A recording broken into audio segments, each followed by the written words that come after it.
ಒಂದು ಸಾಡಿ ತಯಾರಾಗಬೇಕಪ್ಪ ಅಂತಂದ್ರೆ 12 ಭಾಗಗಳಿಗೆ ಎಲ್ಲರೂ ಕೂಡಿದಾಗ ಒಂದು ಸಾಡಿ ತಯಾರಾಗ್ತೈತಿ. ಅದರಲ್ಲಿ ನೇಕಾರ ಲಾಕ್ಡೌನ್ ಪರಿಹಾರ ಅನ್ನೋದು ಏನಿದೆಯಲ್ಲ ಅದು ನೇಕಾರಿಕೆ ಮಾಡುವಂಥ ಕೆಲವು ಒಂದು ಭಾಗದ ವರ್ಗದವ್ರಿಗೆ ಮಾತ್ರ ಸಿಕ್ಕಿದೆ. ಇನ್ನೂ 7-8 ಜನದ ವರ್ಗದವ್ರಿಗೆ ಸಿಕ್ಕಿಲ್ಲ. ಅದು ಎಲ್ಲರಿಗೂ ಸಿಗಬೇಕಂತ ಕೇಳಿ ಸರ್ಕಾರಕ್ಕೆ ನಮ್ದು ಮನವಿ ಒಂದೇದು. ಮತ್ತು ಸೆಕೆಂಡ್ರಿ ಏನಪ್ಪ ಅಂತಂದರೆ ನಮಗೆ ಲೇಬರ್ ಕಾರ್ಡ್ ಕಂಪಲ್ಸರಿ ಆಗಬೇಕು.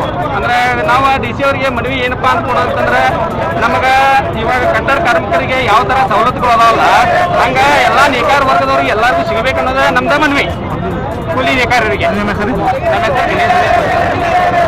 ಅಧ್ಯಕ್ಷರಾಗಿ ಮಾತಾಡೋದು ಎಲ್ಲ ಮಾಲೀಕರಿಗೂ ಹಾಗೂ ನೇಕಾರರಿಗೆ ಸಿಕ್ಕಂತ ಲಾಕ್ಡೌನ್ 2,000 ಪರಿಹಾರ ಬಿಮ್ ಕೆತ್ತು ಕೂಲಿ ನೇಕಾರರಿಗೆ ಸಿಕ್ಕೇ ಇಲ್ಲ. ಸರ್ಕಾರವು ಮತ್ತೆ ಎಲ್ಲರೂ ನಮ್ಗೆ ಅದನ್ನೂ ಸೌಲಭ್ಯ ಮಾಡಿಕೊಡ್ಬೇಕಂತೇಳಿ ನಮ್ಗೆ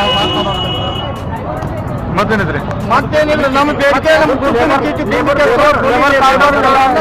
ವಿತರಣೆ ಮಾಡಬೇಕು. ಮತ್ತೆ ನಮಗೂ 2,000 ರೂಪಾಯಿ ಪರಿಹಾರ ಪ್ರತಿಯೊಬ್ಬರು ಕಾರ್ಮಿಕರಿಗೆ ಸಿಗಲೇಬೇಕಂತೇಳಿ ನಮ್ಮ ಇದನ್ನ ಮತ್ತೆ ಕಾರ್ಮಿಕ ಕಲ್ಯಾಣ ಮಂಡಳಿ ಪ್ರತ್ಯೇಕವಾಗಿ ಕಾರ್ಮಿಕ ಕಲ್ಯಾಣ ಮಂಡಳಿ ಬಿಲ್ ಕೆತ್ತವರಿಗೆ ಸಂಪೂರ್ಣವಾಗಿ ಸಿಗಬೇಕಂತ ಸರ್ಕಾರದಲ್ಲಿ ಎರಡು ಕಳಕಳಿ ಎರಡು ಮಾತು ಮಾತಾಡ್ತಾ ಇದೆ. ಈಗ ಬಂದಿರಿ ಎಲ್ಲ ನಾವು ಇದು ನಾವು ನಮ್ಮ